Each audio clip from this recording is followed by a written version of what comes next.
Yeah, a thing that said we were recording popped up at least Yeah. for Although me. it wasn't me that did it. Now I pressed record on here, so it'll record to my computer as well. Right. Um, yeah, so anybody that missed it, they could jump on, watch the video, and check it all out. Uh, Nice. and anyone that shows up late, we'll just let them in. Yeah. Okay, yeah. Well, we'll just dive in. My name is Taylor Gallegos. I'm a local artist, muralist, painter. This is my first year on the Art Walk committee, which I'm very pumped on. Yeah, it's super fun. Just like Lynn said, it's a blast. It's a lot of excited, talented, creative people, and there's a lot of cool stuff going on. And we're diving into the first Friday experience here. And the idea is to have these meetings, these Zoom meetings with the artists in the creators circle. Um, a few days before each art walk. That way we can all connect, get on the same page, kind of be yeah, get excited together. And then also we're gonna have a speaker each time with a topic, and then there'll be a question and answer, and then it'll just be a free flow, open conversation after that. And we can stay on as long as we want for that. So to start out with this first meeting, the thought was to have the founders of the Art Walk speak and tell a little bit about where we are now, what's going on, and then also a little bit of the history of it. So, without further ado, Dawn Tappan, would you like to start? Yeah. Yeah, I'll go ahead and start with a little bit of history. And if I miss something, Bridget or Cynthia can fill in since they've been around since the very beginning. So I'm Dawn Tappan. I am the manager of the Art Walk, and I've been on board for about 3 years now. Our first Art Walk was in August of 2014, a little more open venues around the downtown Oceanside area would host artists and musicians and activating community. 2017, which I recently just found out about, Oceanside was designated as one of the first California cultural districts, which is pretty awesome. I did not know that. Um, and then, like a lot of public events, COVID kind of put a little pause and we reignited in 2022-ish. And now we focus more on Artist Alley and the Civic Center, not as much outside venues hosting artists. We keep it a little more contained. This year we're excited. We've started a after art walk concert series that will be in the library on their community stage. OMA is jumped on board for 4 out of our 6 months doing their street level. So they'll be participating with art talks and um, a bar, live music, and then a couple of our vendors will also be on their terrace. And then we've also are doing these Zoom calls, which are it's gonna be great. Build community, help us with our business. So yeah. And I'm a local artist. These are my paintings behind me. Heck yeah. And Dawn, you're super helpful. You've been awesome in helping me kind of like find my way in this whole situation. And yeah, it's been awesome working with Thank, you. thank you. Bridget, would you like to say some words? Sure, just a little intro. So Bridget Parsons, I'm kind of help to run it a little bit, kind of in the background. And I've been around since the beginning. Well, I was in the beginning. I helped kind of start it and then walked away from it for a couple of years, and then just 3 years ago, re-engaged when the previous organization decided that they needed to pass it on to someone else. So yeah, it's just so great. I wanted to also mention the cultural district is our sponsor, so they actually make it so that we can put on this and kind of pay the musicians and pay some of the management and stuff because we want to make sure that this is an area make sure that our city it becomes normal to compensate the artists and the management and for art organizations and art activities. So also I'm on the Arts Commission. I'm the chair of the Arts Commission, and I work with Main Street Oceanside on their design committee, which is the one that chose the tunnel for the transit center that's going to be going in over the summer. And yeah, I'm just really excited about how the arts are really activating and energizing downtown, especially, but throughout the city as well. Thanks, Bridget. And yeah, Bridget, I got to have coffee with you and CJ when I first started getting involved. And when you were talking about the art walk, you got, I'm going to say this, I hope it's okay, I'm saying this, but you got emotional about it. And it was so sweet. And it was so cool to see somebody involved in something like this and like feel so much passion about it. And that's what we all feel for our own art. And that's how you feel for the art of the city. And it's really cool. Like for me to see that out of you. So kudos, cheers. Does anyone else on the art walk committee want to say anything at this point? It's there if you want it. All right, cool. Well, next, I was thinking that what we could do is start with an introduction. We can go around the Zoom room and introduce ourselves. We're all part of the Creators Circle now. We are all artists or team members on the Oceanside Art Walk. So, part of this concept of these Zoom meetings, is to get to know each other so that when we all get to the art walk, it's not like a bunch of individuals just kind of like set up at their booth. It's a team, and we're all swimming in the same direction for the same purposes together. So I can go first. Here's my thought. We'll say your full name, say where you're from originally, what kind of medium you work in, and then say what your like art superpower is, like what your specialty is. So my name is Taylor Gallegos. I'm originally from Boulder, Colorado, moved to North County in 2011. I make paintings and drawings, and I would say that my specialty is sort of a blending of like abstraction and realism together. My name's Dawn Tappan. I was born in San Antonio, Texas, but grew up in Long Beach, California. I've been in Oceanside since 2019. I am a process-based abstract painter. I paint in acrylic, and I would say my superpower is color.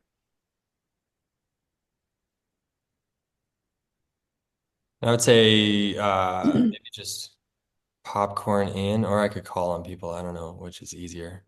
I'll talk. My name is Ivy Hall. You can't see me because for some reason my camera is not working. I was born in Newport Beach.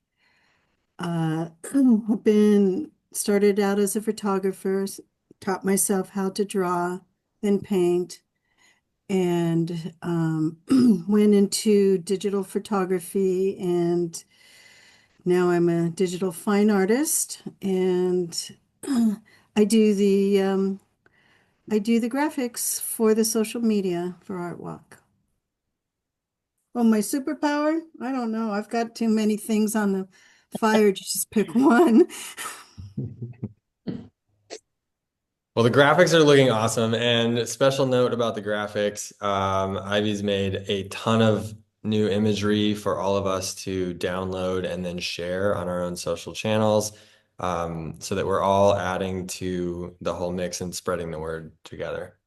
So very good work, Ivy. Thank you. Yeah. Next. Well, since I already talked, I won't talk too much, but Bridget Parsons, and I was originally born and raised in little steel town, Phoenixville, Pennsylvania, and I moved to California in '92, and I do some photography, but mostly I'm all about collaboration.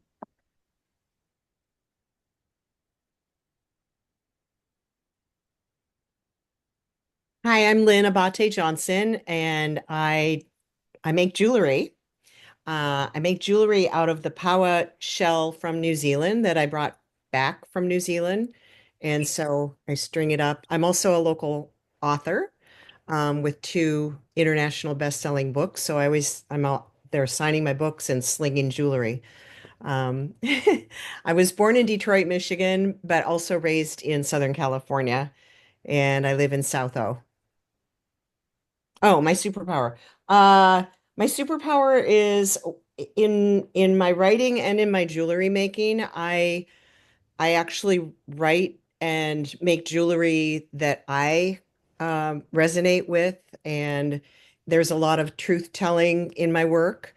So um, I embrace lots of life happening. As we know, life just keeps getting more and more lifey. And so I pour that into my work from my heart.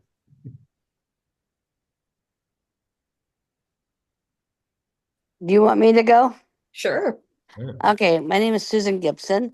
Originally born in, well, I was only born once in Pomona, California, but I consider myself a Hoosier because I lived in Indiana most of my life.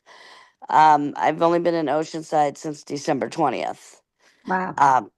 I do abstract acrylic, a lot of animals, different things. I push myself to do things I haven't done before, just to try and expand my abilities. Which sometimes it works, sometimes it doesn't. And I think my superpower as far as art is the colors I use. They're bright. They're they make people smile. They make people happy.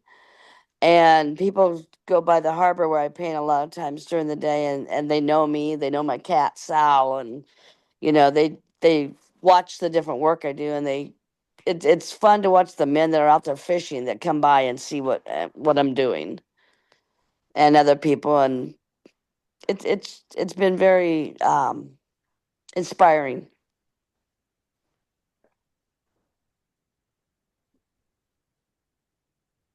I think I'm done. Great job. Okay. Next. All right, I'll go next. My name's Andrea, and I am a local artist here in Oceanside, originally from Sacramento, California, but came down here to study art at San Diego State and kind of just ended up staying in Southern California.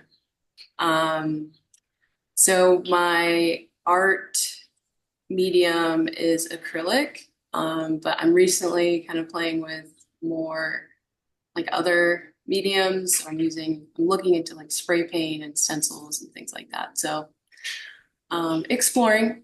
And I'd say that's probably like my superpower. I like to explore and I'm not afraid to like make a mistake when it comes to art. So yeah.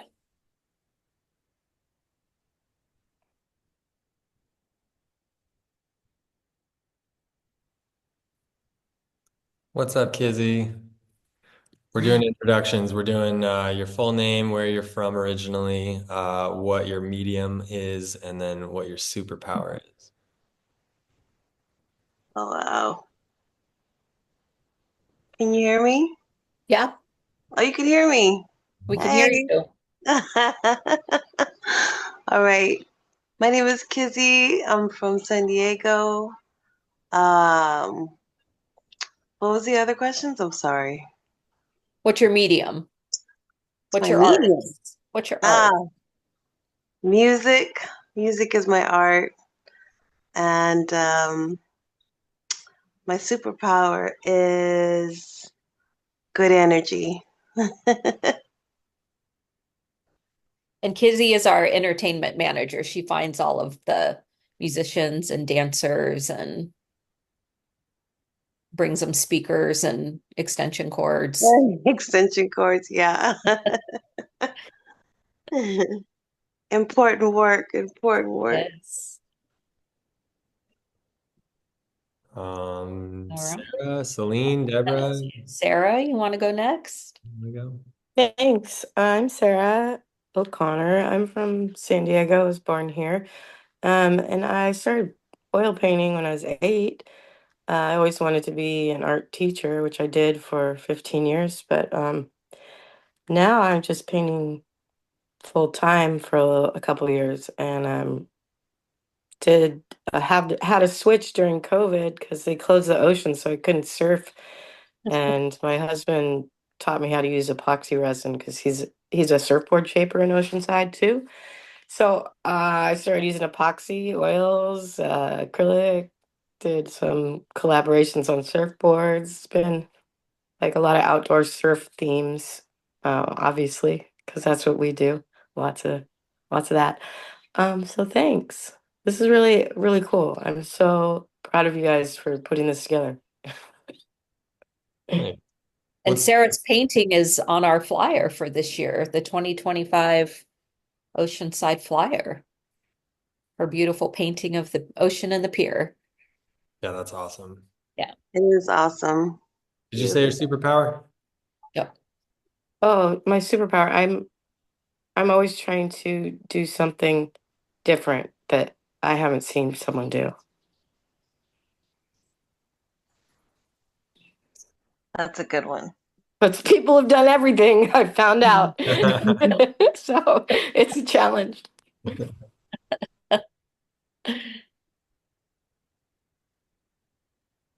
All right, who wants to go next? Cynthia? Can Celine. you hear me? Yeah. Okay. I don't know how to get my camera on. Actually had to download Zoom. I tell you, I'm been in California since 1960, a little older than most of you guys. Um, love the beach. Grew up here since I was 7 months old. Came from the East Coast originally. I am not a set artist, but I've taken many, many, many art classes. Thought I would go into either fashion or jewelry or art. However, I went into sales. So my superpower is kind of connection. So I am happy. I appreciate art. I wish I could do it better, but I can't. And I do love dabbling in oil because I'm a very slow painter with lots of paint. And oil is a good medium for me because I tried a Chinese brush and watercolor and I was not fast enough. I used to design jewelry at some of my jobs, which was thrilling that I could actually use some training in a job. But I think I'm just so proud of the artists that we've found locally and able to help them out in visual or the musicians. And I love being part of it. I love making other people successful and showcasing their work. And I hope artwork goes on for a long time. Nice. My superpower is just the connections. That's what I feel like where I should be. Cool. Deborah, you want to go? Sure. Hi, everyone. My name is Deborah Chandler. I am originally from New York. The name of my company and my art is called Just Because Resin Art, and I do it just because I love it. My superpower, I guess, is trying to find the movement in resin and capture that one movement so that the people who see it can feel the movement as I'm creating the art. So really excited to be part of this community, and thank you so much for bringing me in. Yeah. Thank you. I'll go next. Can you hear me? Yes. Just making sure. My name is Celine, and I'm originally from France. I've been in the US 20 plus years, but California about 14 years now. And I just started to exhibit my art officially last year, thanks to Oceanside Art Walk very grateful, as my art was mostly for gifts. Like throughout my life, I've always been very creative, and more the past few years doing acrylics. And I do candles as well, and photography, inspirational cards, things like this. Um, and superpower, I have to think for a moment. I think it's that I really do everything intuitively. There's no pressure for me. It's really a healing tool. And I mean, you cannot see my paintings right now, but it's really about transformation and love and giving. And I love beauty. So my picture is really a lot with nature and the power of words for healing. So yeah, I guess that would be it. And thank you, yeah, for what you do, because this is like a kind of a dream come reality for me to finally exhibit my creations and share, and to have the feedback last year was just so wonderful. So I'm excited for Friday. Nice. Ivy, somehow you're Upside upside down. down. Upside down. You're making me dizzy, Ivy. I've never seen that before. Are you doing a handstand?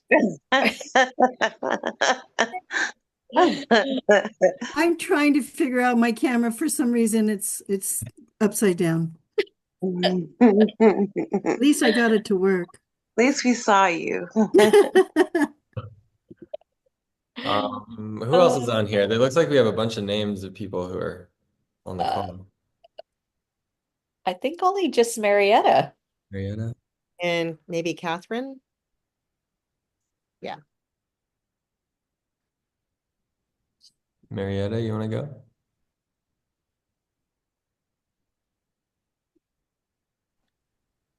I can go. This is Catherine. Oh.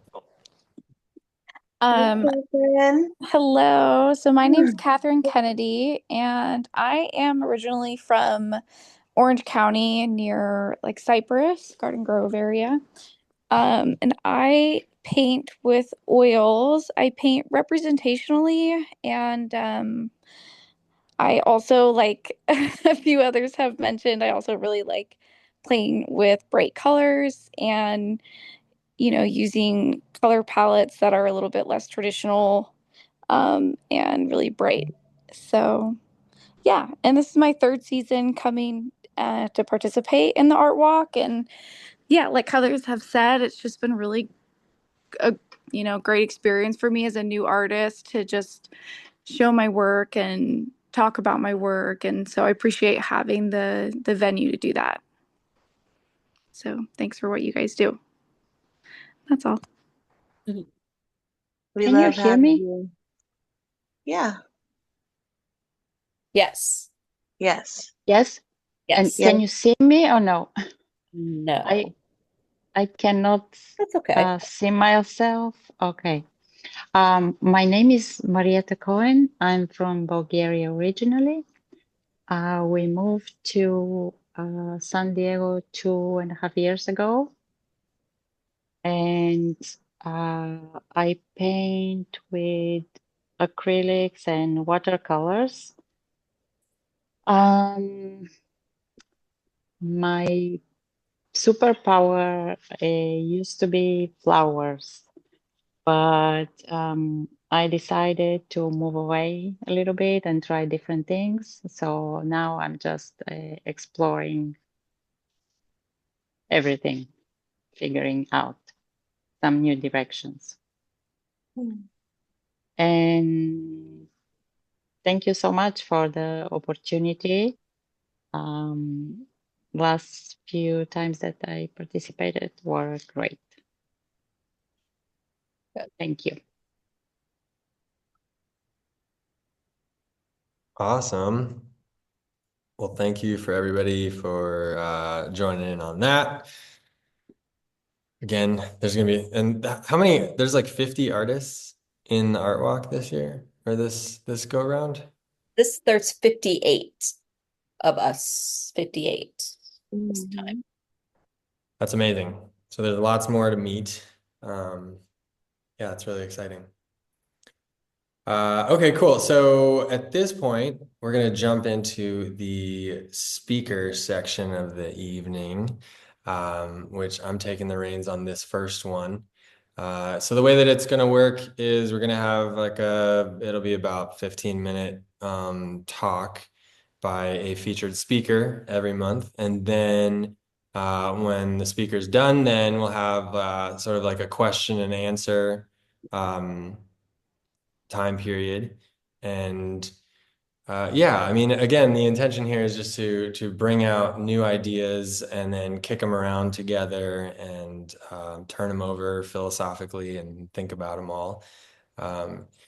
So, and all the speakers are going to have a different topic. We've got them. Lynn's going to be next month talking about community building.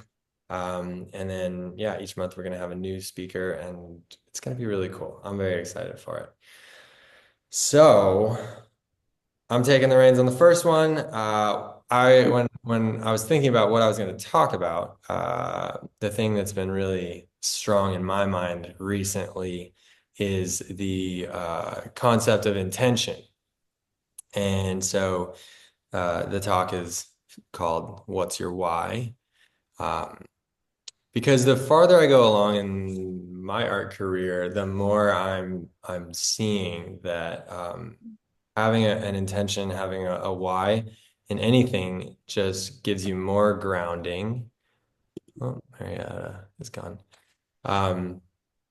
More grounding, more power, more meat on the bone to chew on in terms of art. So yeah, that's why I chose this topic. Now again, my name is Taylor Gallegos. I am a painter. I am a drawer. I've been drawing and painting since I was a little kid. I now do murals. I've been full-time doing murals for about 8 years now. I got a Bachelor in Fine Arts from Colorado State with a focus in drawing and painting. That was back in 2006. I've been selling art throughout the years. I always needed side jobs until I got the mural job to start doing murals and have been all in since then. I've done countless art shows in my time as an artist now, and this whole concept is something that I've developed through that experience, all those different shows, different work with clients, art experiences. So disclaimer, this is my opinion. It's my perspective. There's lots of perspectives in the world. I'm definitely not saying that any of this is correct or right. It's just my viewpoint. So I definitely welcome any questions and challenges to any of these ideas when it's the Q&A section. Please do. Ivy, you look so awesome right now. It's so good. No, it's essentially what we're doing here is we're defining our intentions. Our intentions drive the boat. They create the roadmap for where we're going to go with our careers, with our lives, with our art. So I'm going to start by throwing out some questions at everybody. And, I want to let you have those questions kind of bounce around in your mind a little bit. So here we go. Why are you participating in the Oceanside Art Walk? Why have you joined in on this Creatives Circle call? What do you appreciate? What? I was going to say, I joined it just to get my art out there, to get more well known since I just moved to Oceanside, and hopefully increase my sales as well. I love it. Nice. Thank you. Perfect. All right, we're gonna keep going. We got what do you appreciate about the art scene of Oceanside? Why is art important in the world? Why is art important to those who appreciate your art and art in general? Here's a big one. Why do you make art? You want me to continue? I'll go again. No. No. No, thank you, Susan. This is just for you to think about in your head. And I got one more. Um, why have you chosen to become the artist that you are? So these are questions to ask. These are questions that I like to ask myself. And then when I go into an art show, when I'm starting a new project, I want to ask myself these deep things. What's going on? What's the why behind what I'm doing? I feel that by connecting to those answers inside of you, that is as if you are building a home. You can't do it on sand, right? You have to dig down and find bedrock. And when you find the bedrock, that's a solid grounding for you to build on. And then you can create a solid structure. And then from there, you can build a skyscraper, you can build a tiny home, you can build a mansion, anything you want, but you have to find that bedrock. And by doing that, it gives you a lot of power. So all these questions and these answers give you power. And the way that I was seeing it, there's three main avenues that I feel like it gives you that power. The first one is that it can help you create connection between, well, to yourself, and then also to the art walkers, the people that are going to look at your art, the artistic community around you, potential buyers, other artists, etc. Another way is that it helps you create a game plan and an approach for your exhibition of artwork, for your setup, for your booth space, for your website, for your Instagram, for basically any way that you're going to want to present your art. Knowing the why is going to help you with the how and the what. And then the final thing that I would say is ultimately the most important element is that these questions and answers help you connect to the artist inside of you and yourself as a person, who you are. Because ultimately your artwork is a reflection of your heart, soul, mind, fun, curiosity, creativity, you name it. Your art is you. And these questions and answers help you connect to that you. So to dive in on the connection element, by pondering these questions, it's going to naturally create a connection between everybody. So like when people come up to your booth on Friday, with these connections, these answers, these questions, when people come and say like, well, what's your work about? Like you've already dove in and you've already thought about it, questioned stuff, and then you are able to share that more readily. It's all already on the top of your mind. You're already thinking about it. So it's just like a natural talking point from there. From these questions come stories, concepts, ideas, lessons, values, morals, etc. All of these things are going to bring up that really, again, help with those talking points, help with the connections. Maybe your why of these paintings is because of a childhood memory, and that gives somebody else a connection point. Maybe they have a childhood memory that they connect with you on, so that it creates these natural connections. And then they also push your work a lot deeper, which helps develop your work and then makes it more enticing for people. The more developed your art can be, the more layers there can be, the more like a concept can be woven together. Yeah.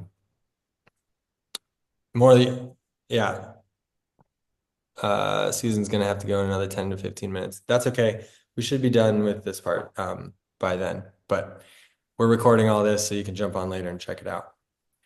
But yeah, so the deeper you can dive, the more of that bedrock you can find, the more stories, the more connections, the better things can be interwoven together. Your concepts can be layered tighter. Compositions can be sharper and more thought out and more developed. So So the next thing it does, back to the formulating of your intention, your game plan, your approach.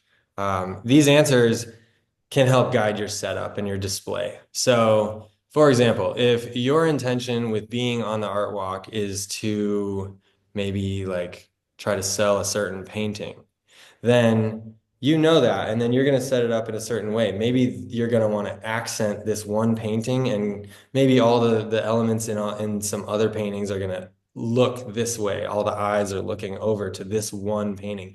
You're creating this like energy vortex to the piece that you're trying to sell. Or maybe you're trying to sell $5 stickers. And so what you're going to do is you're going to set up your setup around those stickers being the focal point. Asking yourself all these things, why? Or maybe you're not trying, like sales isn't your main focus. Maybe you're trying to get people to follow you on Instagram. So maybe you can create a game for people to play that gets them to like do a scavenger hunt on your Instagram or something. Really, the possibilities are endless, and it all comes down to your intention. Your intention is going to create the situation for you that's then going to lead to your whole setup. Yeah, and then that also helps you interact with your art walk audience.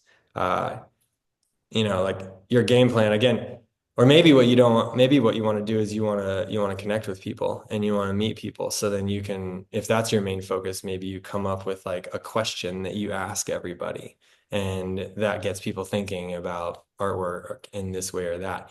But then, so like your intention maybe is focused on the actual people that are walking in your booth.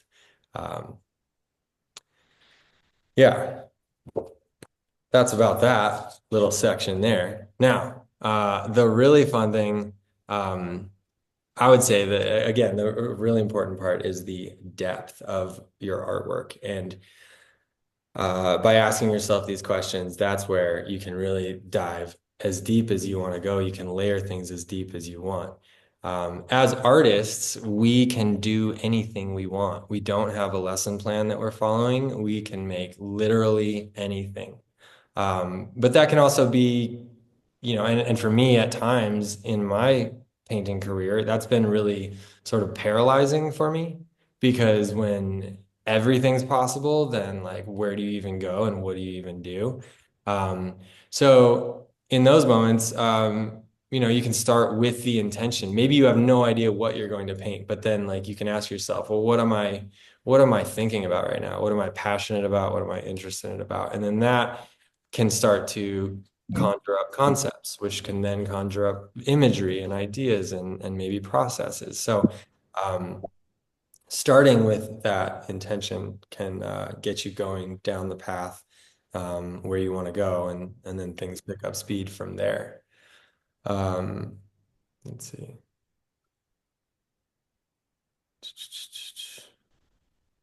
Yeah. Another thing that intentions, questions, answers can do is that they can create through lines in series. Like, yeah, we got to see all of those paintings earlier from Susan, and it seems like, I mean, Susan, great work on you basically told us your why and like a main driver for you, which is making people smile and bringing good energy to people. And like, Yes. you just showed us your artwork for 30 seconds, and we can clearly see that your art is very in alignment with your intention, and what you're doing is all tied together beautifully. So, and it's a Thank reflection you. of you. Like in knowing you for 17 minutes now, we can see that like you are your art and your art is you. And I would say that when that's happening, that's an extremely successful series of art. And the series, Thank you. yeah, definitely. The series sits together so nicely because there is that underlying intention. So every time you come to the canvas, you don't have to like think like, okay, I'm starting from square one. What do I even do? Like you just did that, and that, and they're sitting together with like the colors are vibing, the styles vibing, the concepts are vibing, so No. that you can build on that and just do another from there. yeah, they can really like guide your artistic expressions, especially when you get down to the nitty gritty. I mean, like even, conceptually, if your why is like to, I don't know, I'm thinking like keep things simple and just like do what's essential. Maybe that's your why.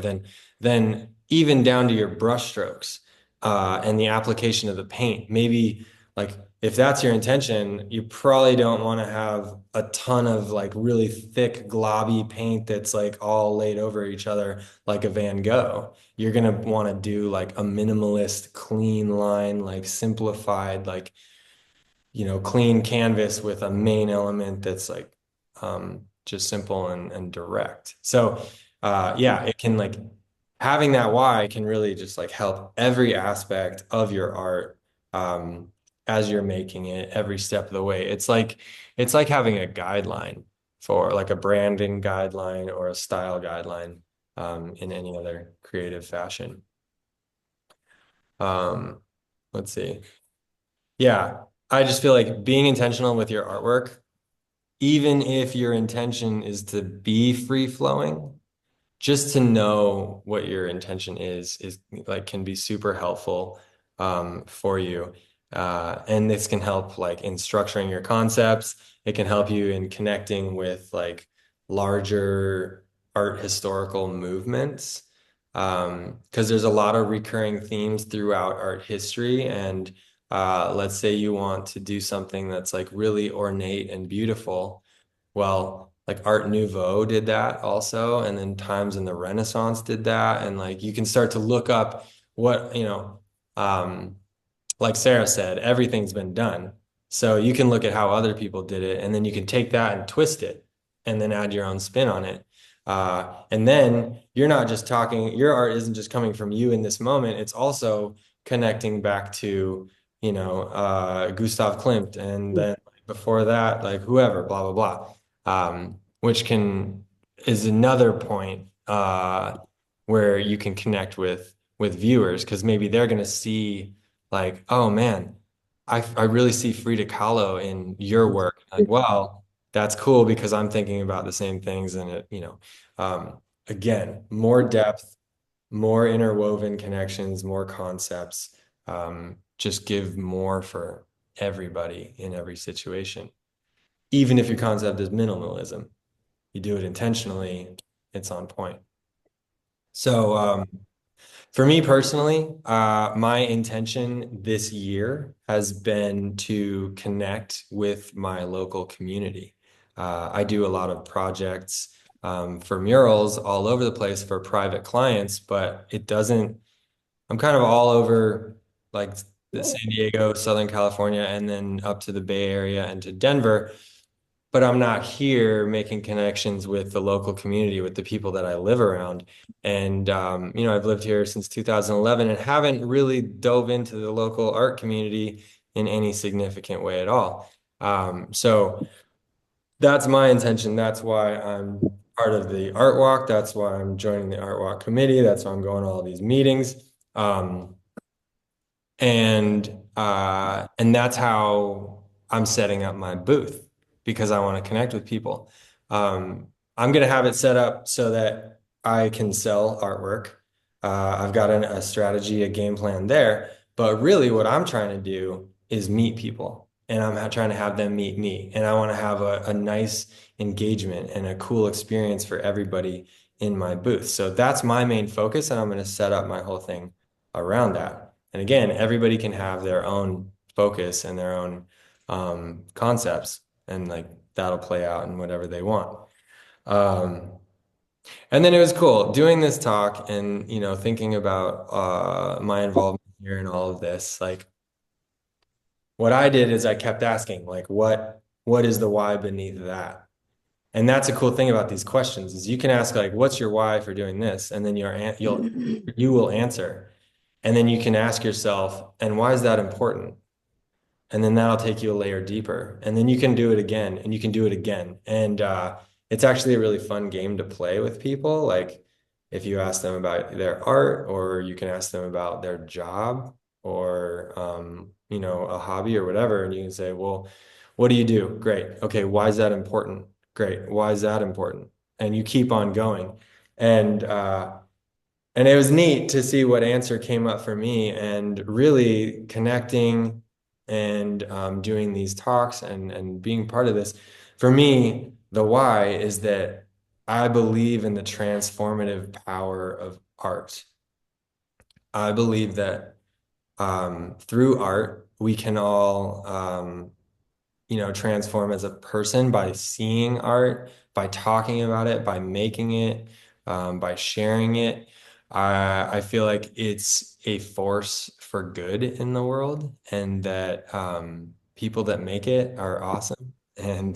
Uh, and I want to see more and more people make it, and I want people to be empowered to do well with it. So yeah, I just really, at the core of it, I believe that the more art, the better. So, yeah, ask yourself why and dive deep.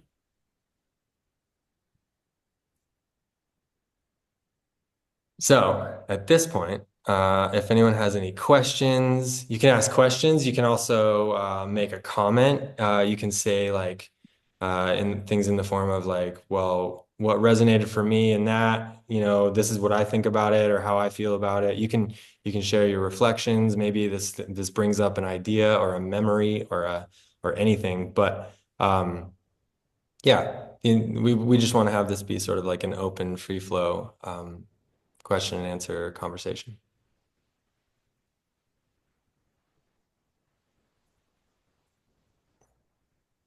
Lynn, I feel like you have a question or something. Muted.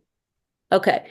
Well, I was going to say real quick, I liked that you also used the word intention too, especially for participating in things. Like, what is your intention for paying for a booth at the art walk? If it's to meet people, then if you decide to do something, ask yourself, okay, is this going to allow me to meet people or is this going to do something else? If your goal are sales, then when you're setting your booth up, like you said, okay, if my goals are sales, maybe I need to concentrate on having multiple things at different price points for people. I think that's really important to like ask yourself why you're doing it, and then your actions that you do, make sure they align with that. And if they don't, then don't do it. Like keep your actions that are aligning with your intention for participating. And as far as why, I mean, art, I think it's so important to know why you're doing it because people do connect with the story. And it definitely is something I struggle with because I'm not really a journaler or anything like that. So it is important to really like just write about it and again, keep asking, why am I doing it? Well, I love color. Okay, why do you love color? Why do you? So yeah, I do think it's really important, and a lot of artists ignore it, and I think it does them a disservice. So that's my comment. Why do you love color? It brings joy to people, or at least it brings me joy. Um, I mean, for me, a lot of my why is I do paint to bring joy to people. I feel that's what we focus on, we manifest, and I feel that's very important to bring beauty into the world. I think there's a lot of, especially now in this time, a lot of negativity, a lot of ugliness, and people are scared. And I think it's important that, I believe we are a collective consciousness, and I do believe that everybody focus on what you want in the world, not what you don't want in the world. So it's like for me, I want more beauty and joy in the world. So I paint things that bring beauty and joy to people. I definitely feel beauty and joy when I look at your artwork. Oh, thank you. Yeah, mission accomplished. Thanks.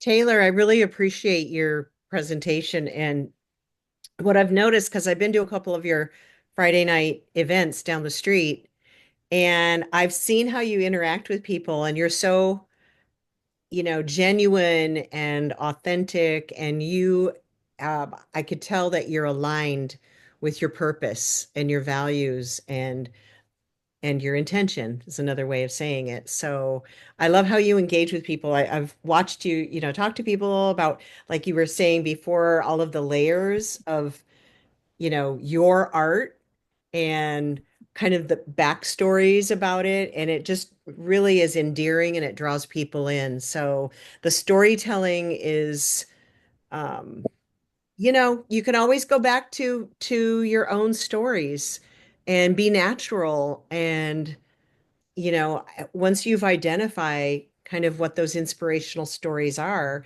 people love to hear that. So thank you for being a great example of that. Thank you. Yeah, and as a writer, like the power of story is so and like so strong.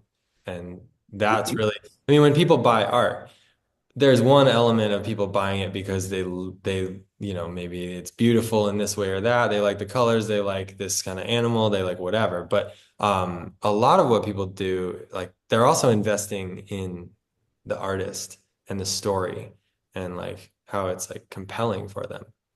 So the more of that you can give to people and share with people, the more chance it is they're gonna connect with something.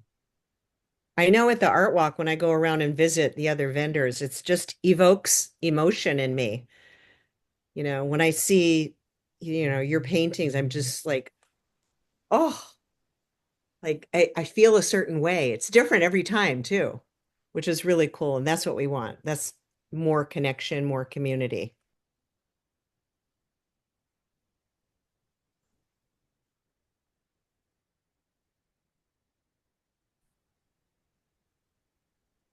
Who else has got something? Oh, I'm sorry. Go ahead, Celine. Sorry, Sarah. Um, I agree with everything that was said, and it resonated a lot. Um, the intention for me is always there. When I go there, it's really to share, number one, but also about the story, because for me it's been a tool for healing. And I just, start taking the colors and just let my hand do the job. And what came out, I was like, whoa. So it's also to inspire others that anybody can do it, because I think we're all artists. And I think this is part of my purpose and journey, to invite others to say, if I could do it, you can too. And I know it's probably very rewarding when you start selling your art. I just stole a little few things, and it's not about that. For me, it's really to see the reaction, and that actually people stop at my booth. For me, that's already huge, that they take the time to look at what I've done and compliment me and see their reaction. So it's not about, oh, I want to have this in my home, but this is like something I think it's still talking to them, but it's another step to buy, especially when it's painting.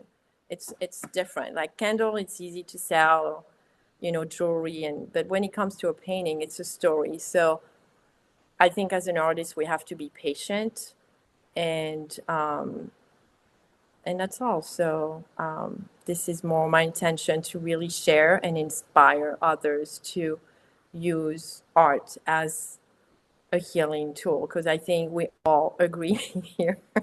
We all are in this journey, I'm sure. So that's what I wanted to share.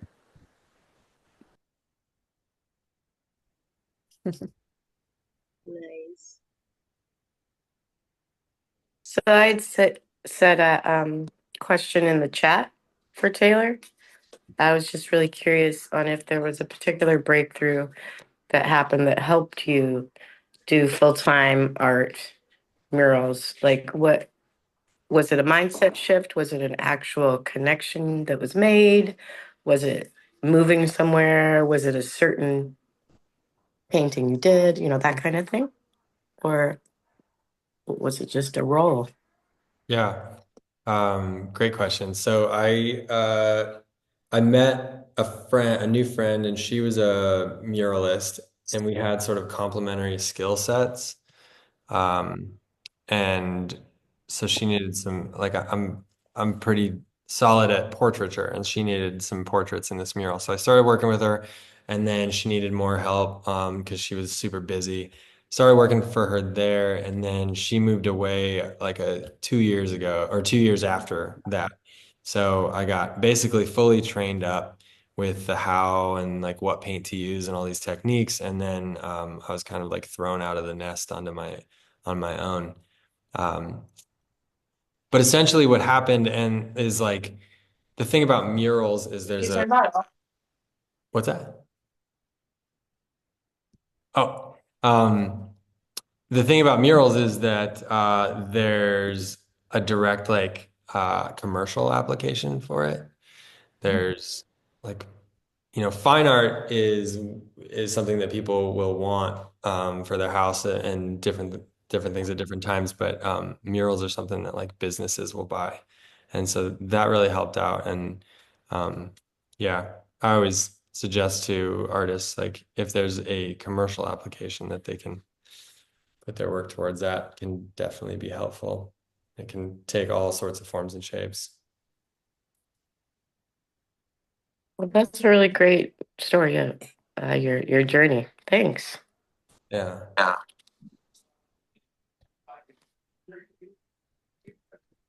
See, Lynn's got a jet. What else? What else are people thinking?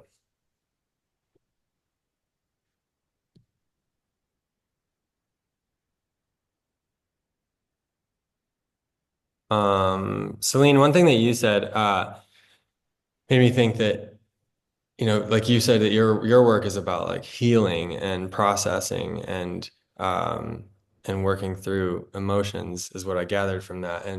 And we as the artist are sort of like the I don't know, we're like the manifestation of what everybody in society experiences, but the rest of society doesn't do actions like we do to like express things and through things with this process that we have, which is making art.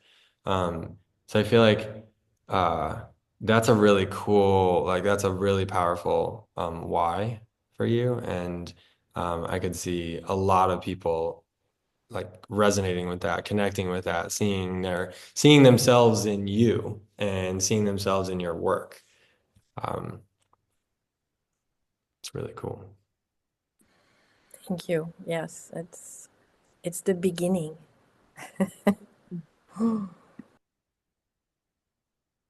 Yeah, I feel like the why questions in life are just so important. Going into things with an intention helps Yeah. helps you to kind of set a foundation, instead of just jumping right in. It's fun to be spontaneous though in some ways, but it's nice to have a foundation. So setting an intention is a good idea. Yeah. Yeah. And again, like you can have the intention to be spontaneous. Like you can, I'm this weekend, I don't have a plan. I'm going out in Right. the world and who knows where Right. it's gonna go. Like setting an intention doesn't mean that you're always like, I'm structured and I know exactly what I'm doing always. You can Yeah, you can plan for the unstructured too. I like that. That's a good idea.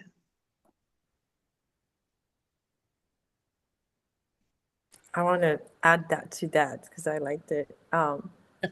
The intention, because this is what I do. I like to be prepared. I own businesses before, so I'm an artist, but I can be very organized too. So I like to have things ready if, and like I had the very first one, I had my little packaging. I had like as much as I could, but also the expectation of not selling anything as well.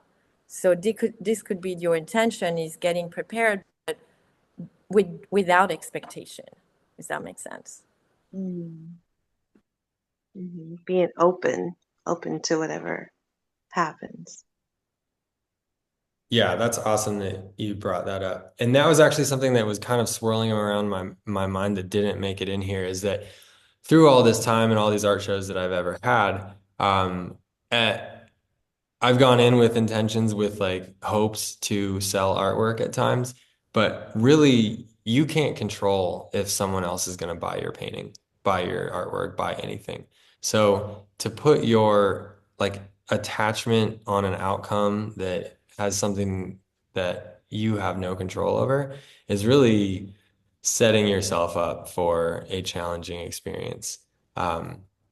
So with my art shows now, what my like I'll set an intention that's around something that I can control. Like I'm gonna go into this excited and looking to meet, as many people as I can. Or I'm gonna go into this and I'm gonna tell the story of this painting or whatever. If it's something that is within your reach and not based on some sort of like outside metric of success, then that can like just free you up from like the burden of like what if it doesn't happen.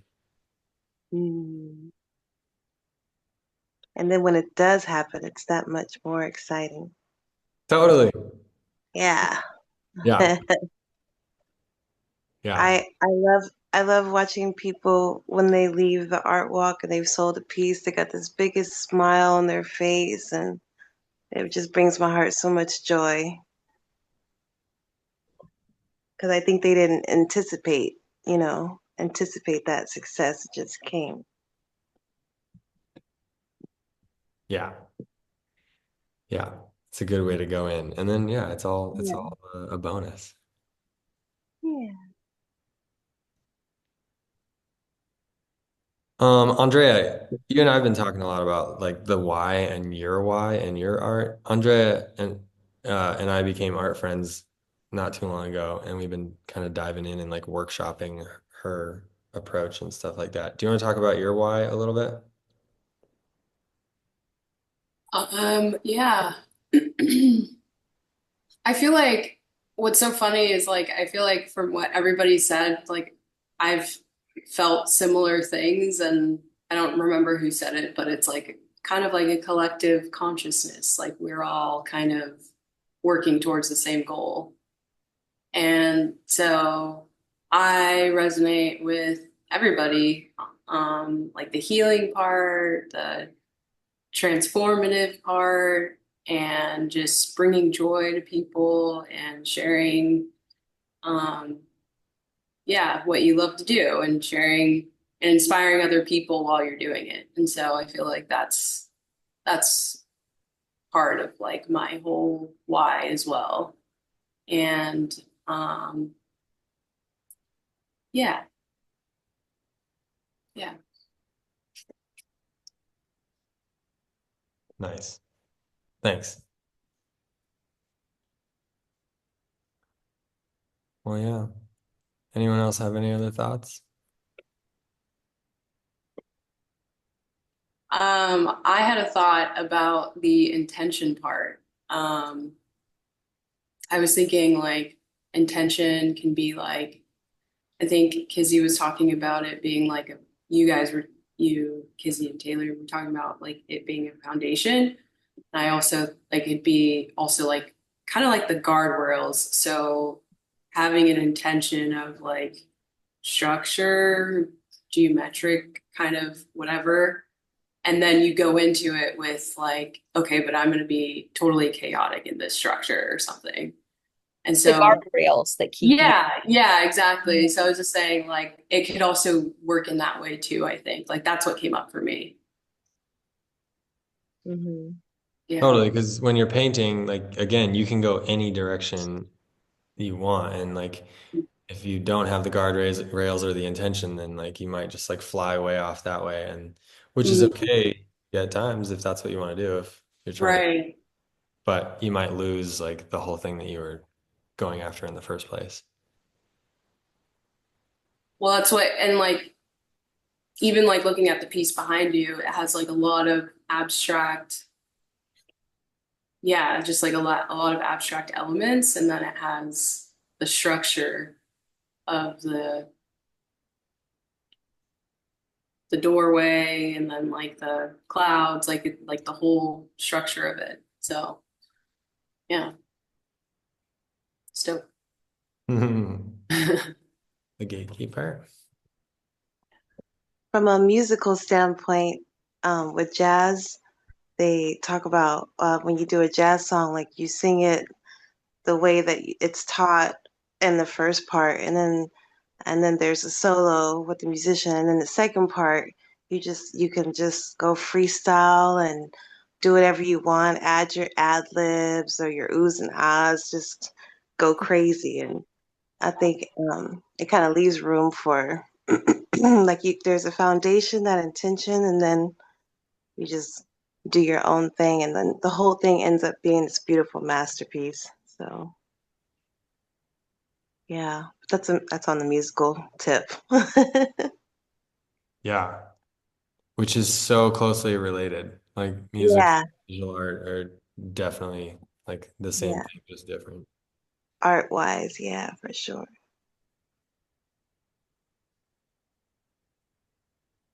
I think I can resonate with Celine being more business minded. She goes out and she's totally organized, but she has no expectation. To me, that's the most beautiful thing about art is that it is the love of someone else that's going to fall in love with your art. It's not necessarily something that's going to happen right away. And to have that feeling, even though she's prepared, she's willing to just say, it might or might not happen. I think that's incredible. But I feel the same way, Kizzy. I'm so excited when I see people selling, and it makes my heart sing as well. Yeah.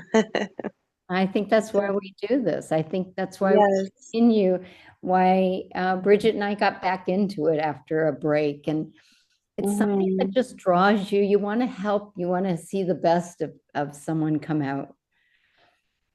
Yeah, to be a part of making that happen Yeah, is beautiful. it's really Mhm. special. Yes, indeed.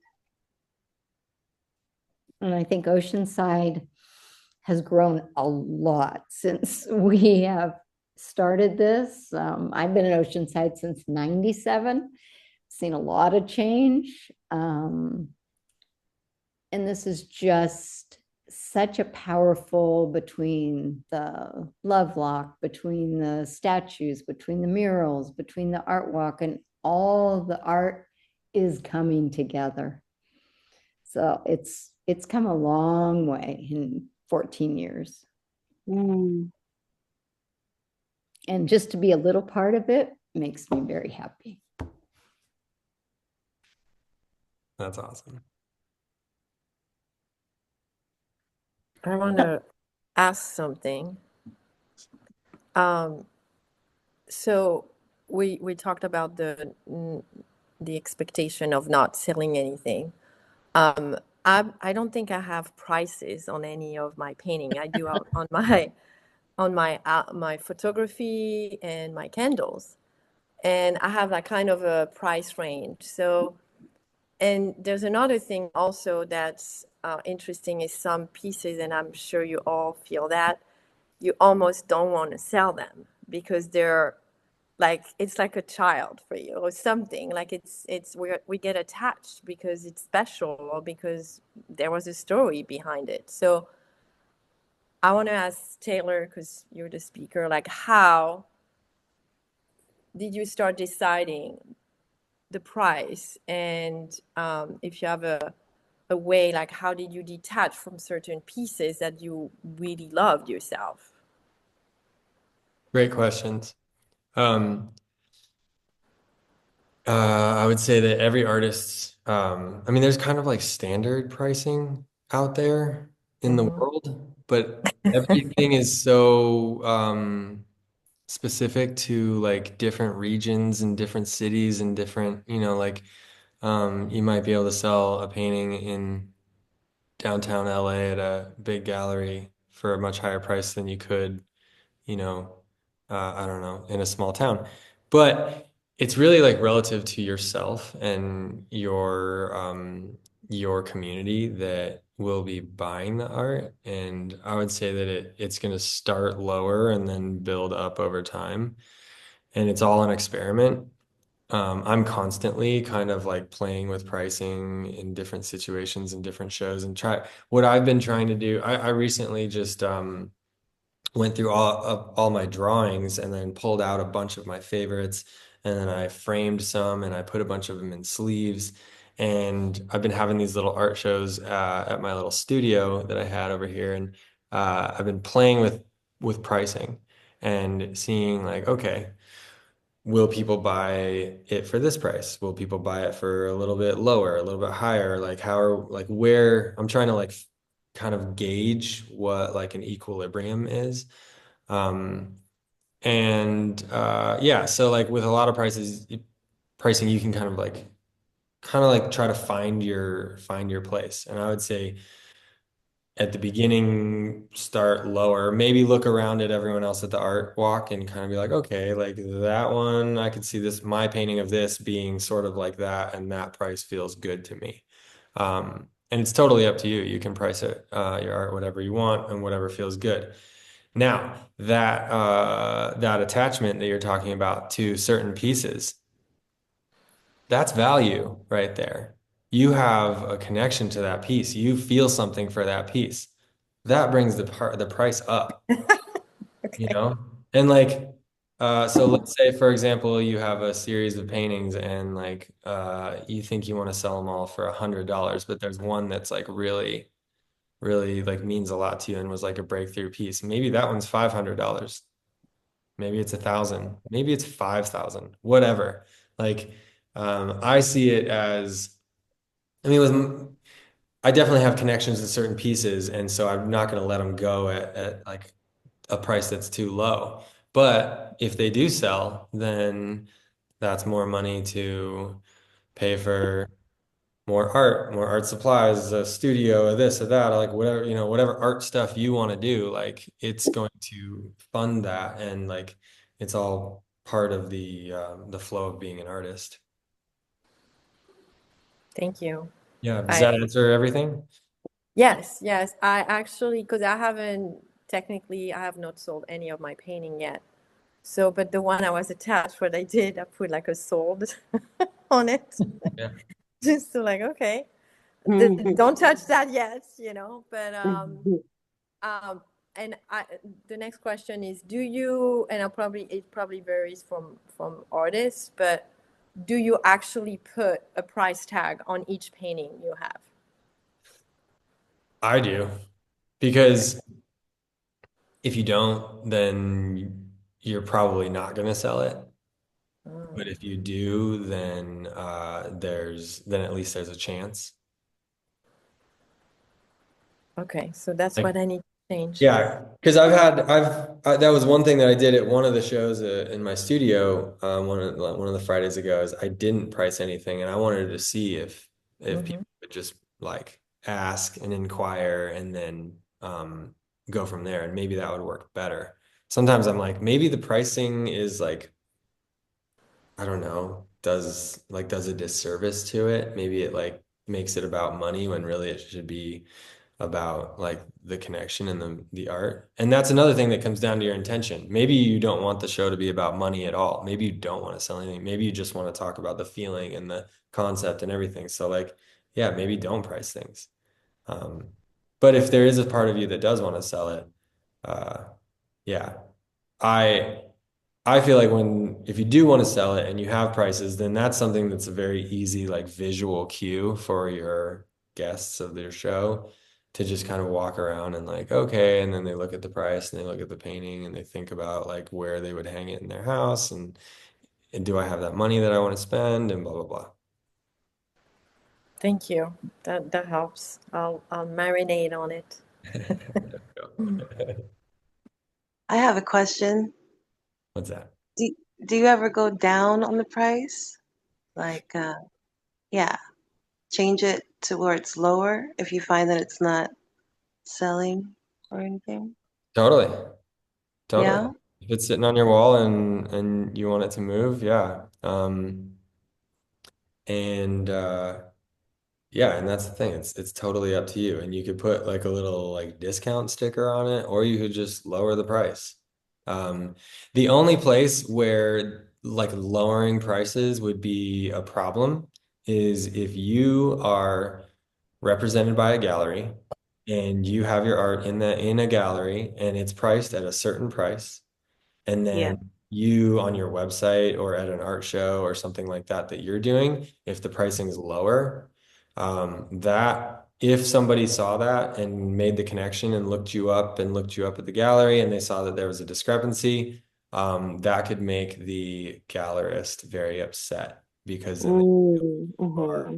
going behind their back and changing pricing. So Mm-hmm. the only time that I would say walk carefully is if you are represented by a gallery. And if you are, you can still change pricing. You just want to talk to the gallerist about it and make sure that you're First. on the same page and that you're like a unified front.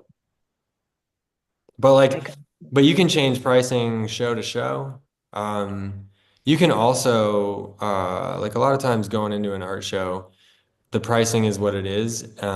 But a lot of people will want to negotiate. And if they feel like they're getting a deal, then maybe that'll like help inspire a purchase. So before going into a show, you can have all your prices on everything. And then maybe in your mind, you can say to yourself, all right, I'm willing to go down 10%, or maybe I'm willing to go Mm-hmm. 20%, but they have Mm-hmm. to ask for it. And maybe I'll say, I'll go 20%, but you have to buy two or something like whatever.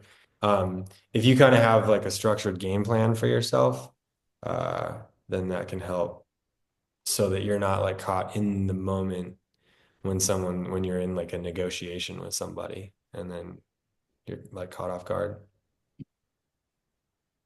And do you feel like you have to explain why it's a certain price? Like if it's rather high, do you?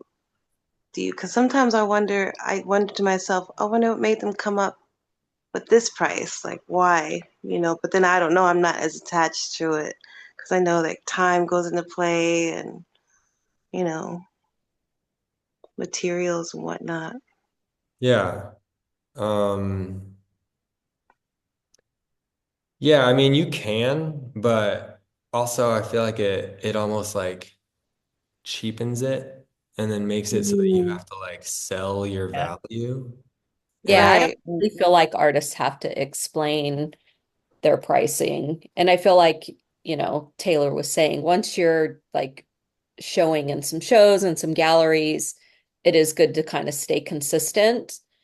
And sometimes Right. it's good, like some artists do like square foot, linear inch, just to keep it consistent so you don't have to explain Oh, yeah, it. yeah, So you're yeah. like, if somebody says, why did you price it that way? You could just say, my paintings are X amount of dollars per linear inch. And when you have a favorite one, you don't have to paintings that I did a long time ago that I won't sell just because I'm attached to it for some reason. Yeah. Yeah. Yeah. Taylor, has anyone ever asked you that question? Like, why is it that price? And like, how do you respond if they do? definitely. People have definitely asked me that because especially people who are not artists are curious, like, why does it cost that? How did you come up with that? What's going on? So what I generally say is the pricing is a combination of the costs, my time, my energy, Yeah. and also the magic, Yeah. like the Mm-hmm. effect, the like, because the magic element or the effect or you know, the energy of a piece, that's unquantifiable. Yeah. And I think a lot of people, especially in like a society where like people are used to buying like a kitchen remodel and it's going to cost this and there's the materials and there's the labor and there's the this and the that and that's the bottom line. Well, that's not art. Art has this whole other level of experience that goes along with it. And it's it's like subjective and there's like a magic and like some people see it and some people don't. And like if they don't see the value in your art, well, they're not your clientele. But the people that do, they're the ones that you're aiming at. And and they'll feel it and they'll understand, and like the value, like someone walks up and sees Celine's paintings, and like maybe they went through the same thing that Celine went through, and like in that moment, in seeing Celine work through her stuff that she was going through, maybe that like creates the aha moment that helps them have the breakthrough that like changes their life. What's the value of that? How much money can you put on that? Like that's really up to Celine with the value of her art. And they're not just buying that one painting either. They're buying the paintings that you threw away that didn't work, the paintings you painted over. I mean, I like when people ask me, how long did that painting take you? And I tell them my whole life, because that painting is an accumulation of everything I've ever done, Yeah. whether it's art or not art. It's, it's our lives. We put our lives into our work. And so, and the people that resonate with your art are usually the people that resonate with your art don't ask, why is it that much? Which is why story too isn't so important. Yeah. Yeah, and like their in your life experience, that's what has led to that whole thing. And again, like it ties back to you and you as an artist, you as a person. Yeah, I agree. Actually, um, for when you go somewhere, like maybe in Morocco, and you're at a food market and you want, food for the price of whatever, you can negotiate. But when it comes to art, I almost feel it's almost disrespectful in some aspect. It depends how it's done, but it's like it's you, it's your heart. And you really are putting yourself out there, and somebody trying to negotiate that, because I only had one person ask me how much was and I had to think, and I was like, okay, now I have to come up with something. And it was one of my favorite one. And I'm like, well, I think it's going to be at that starting point around that. And she was like, well, that's actually super reasonable, but I don't have that money.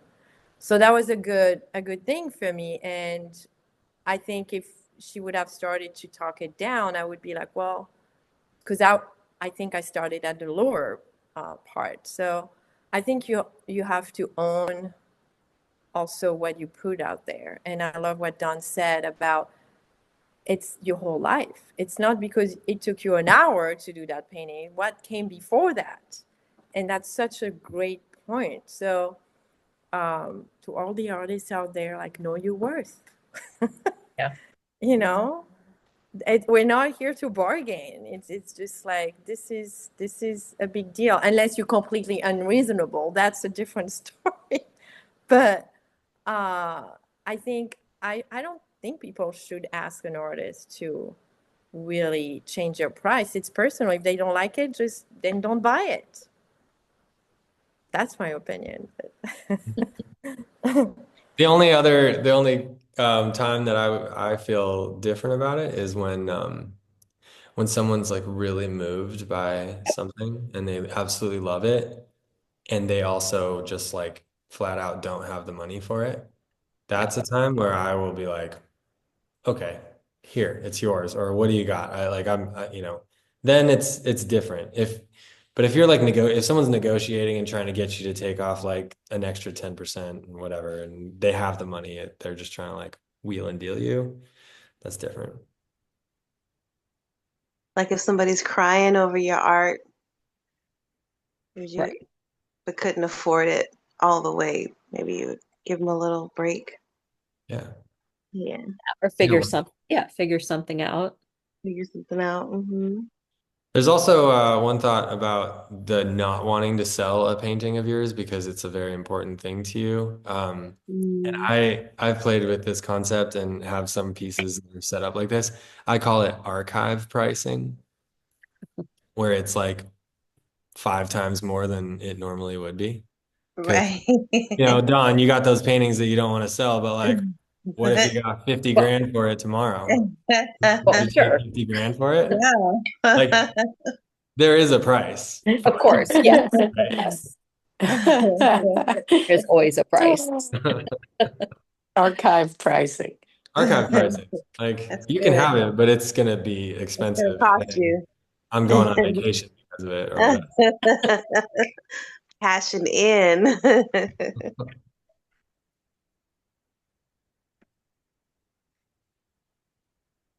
I don't know if anyone else has this feeling, but I've grown up with this art talent, and my why has always been a mystery. It's more of a push from the universe, and I want something out there, the power that gave it to me, the talent, to tell me why.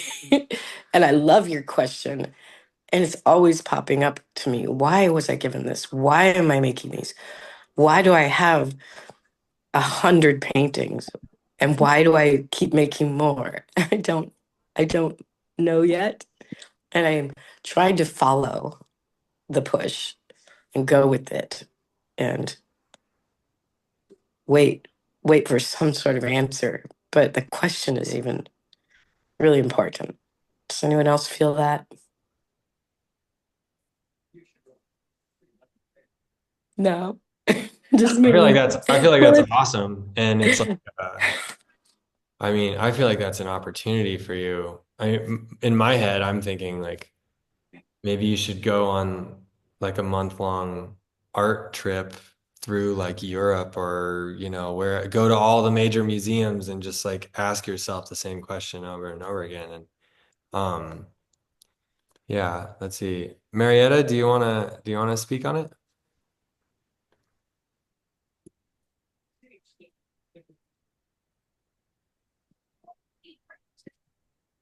But yeah, I mean, those types of deep dives, like you could also, I don't know, take a weekend somewhere and just like really explore it, write about it, journal about it. I don't know. I Yeah. I think maybe you're not supposed to find out yet. Mhm. Just a thought. Once I sell this archived piece right here, I'm going to go on a big journey.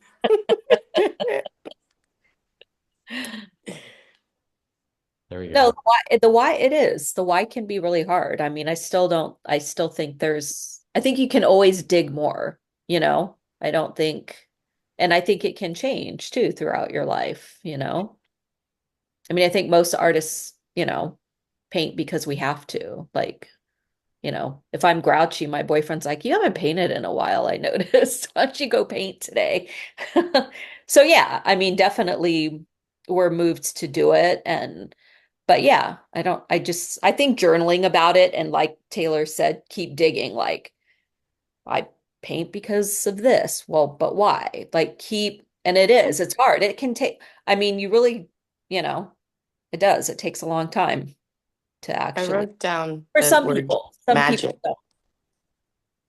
You guys said magic, and I wrote that down and circled it right here. And I'm like, it is making and watching the magic unfold, like as if it has a will of its own, and then having to put it out there so someone else can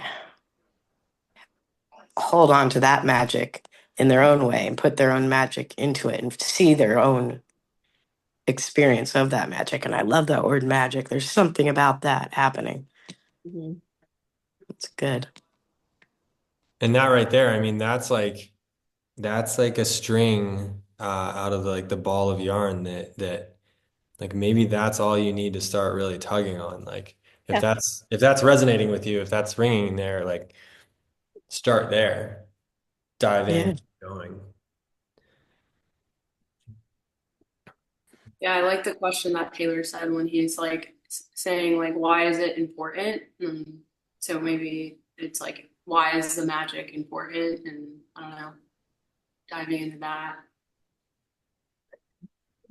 Yeah, Sarah, why is magic important to you? Why is the magic of art important?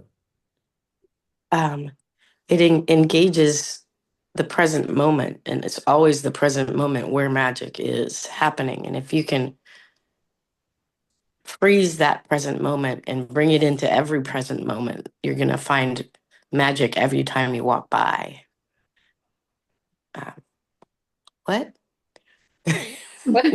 um, something like that. There we go. I like that. Yeah, and like Dawn said, I want to add just a little thing about that. The why is her boyfriend asking her to paint when she's grouchy. So maybe journal or notice the changes in you every time you do a painting. That could be just your why. It just from before you start and after you start. I'm sure there's emotion or feelings or something in your life that shifts that it has to be. So just a thought. I think my why is it's just brings me sheer joy. It's a personal thing. It's actually selfish that when I create art, I'm not creating it for anybody else but myself. And when I'm in the moment of creating art, and it can be anywhere from, because I do a lot of different art. The photographing and in the digital stuff, but I also design clothes and sew and stuff like that. And all of that stuff that I do is just to keep me happy. Plain as that. And I don't have a I'm in I guess I'm in a different situation where I don't feel the need to put a price tag on my work because I'm not there to sell my work. Although if you want to pay me for my work, that's fine. But that's the point is it it it it completes me as a person to be in my field of art, pure and simple. And throw everything else away, but I have to keep that.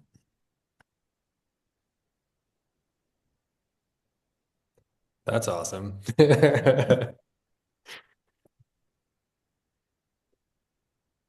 So, anyways, that's my why. So when you see me walking around, I have this huge smile on my face. I've been doing art.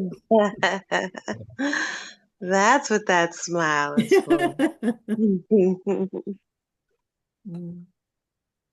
I feel the same way about music. Yeah. The same exact way. Yeah. Something that can make you lose time, you know? Yeah, totally. Yeah.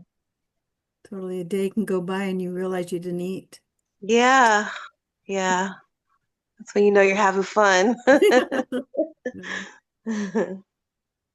Yeah, thank you for sharing that, Ivy. I'm 100% with you, and I feel most artists are like that. We usually start creating.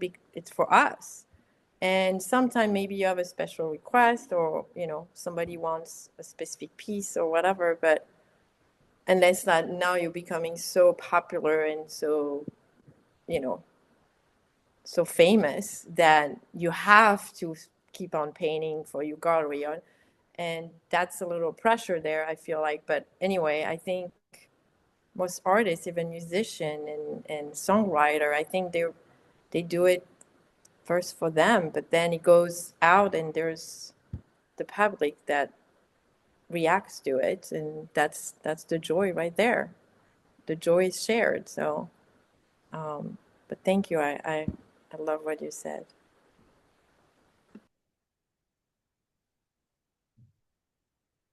Yeah, really art is multiple things. There's the process of making art, and then there's also the result of what you spent your time doing and the actions and everything like that. And the process of making art is like personal, it's internal, it's your experience. And really, we're talking about like flow state. And flow state, people achieve it in all different realms. You can get like runner's high or surfing, or like there's a million ways, crocheting. Like art is like a major way of doing that. And I mean, as a person who loves flow state, like time changes, your connection to the outside world changes, your like you kind of go into like a sort of tunnel vision into whatever it is that you're focused on, and problems of the world either go away or you can like think about them while you're working and while you're doing your thing. So then it's like a processing aspect, and maybe that's what you're talking about, like what's going on with you a little bit, Dawn, and like um when we don't when we don't connect to our flow state, then we're not the same version of ourselves. We're not, we don't feel the same. We don't experience life the same. So like, and that is, that is magic. Flow state is like this magical state of existence that we as humans can get to. And so when that's part of the pricing of art is like you're not only buying this like result of my thoughts and ideas and intentions and all the actions, but like you're buying a physical record of flow state, of magic, of this like magical state of existence that the artist gets into.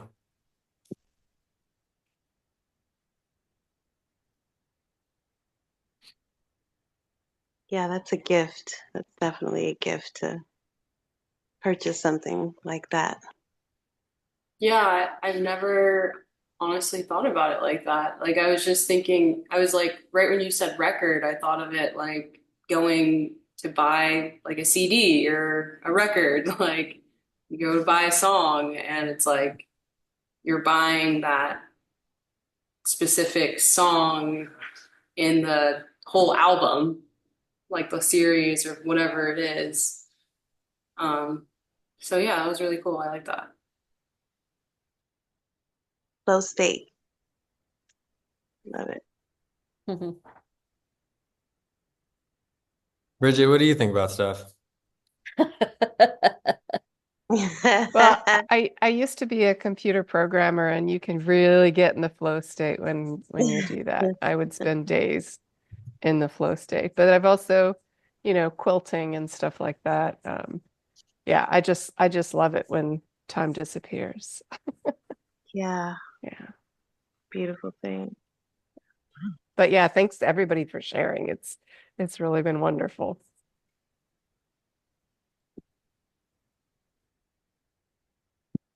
Yeah, this is amazing. Anybody have any closing thoughts or remarks on anything?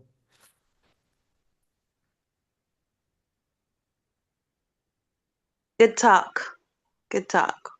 Good talk. Good talk. Should we do the drawing? I Oh put yeah. everybody's Oh name yeah.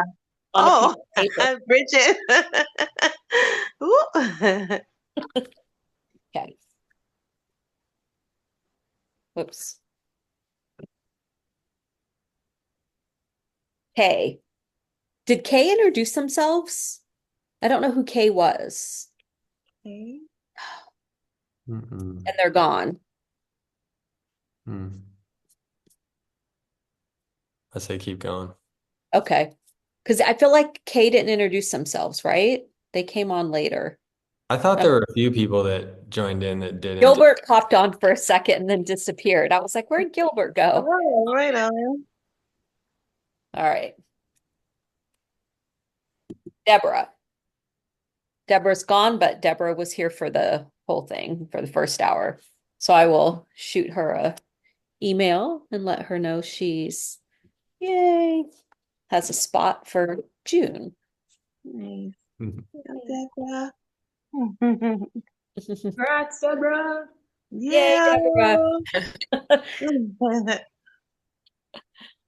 Cool. Well, Nice. For I'd doing say that. that.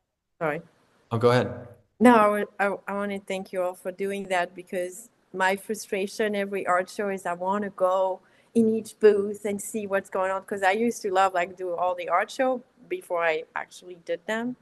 Mhm. And Yeah. I'm always thinking like, how can we like, get to know who's there too? And I think this is a great way to really have time to express ourselves and our stories and get to know each other. I think it's wonderful.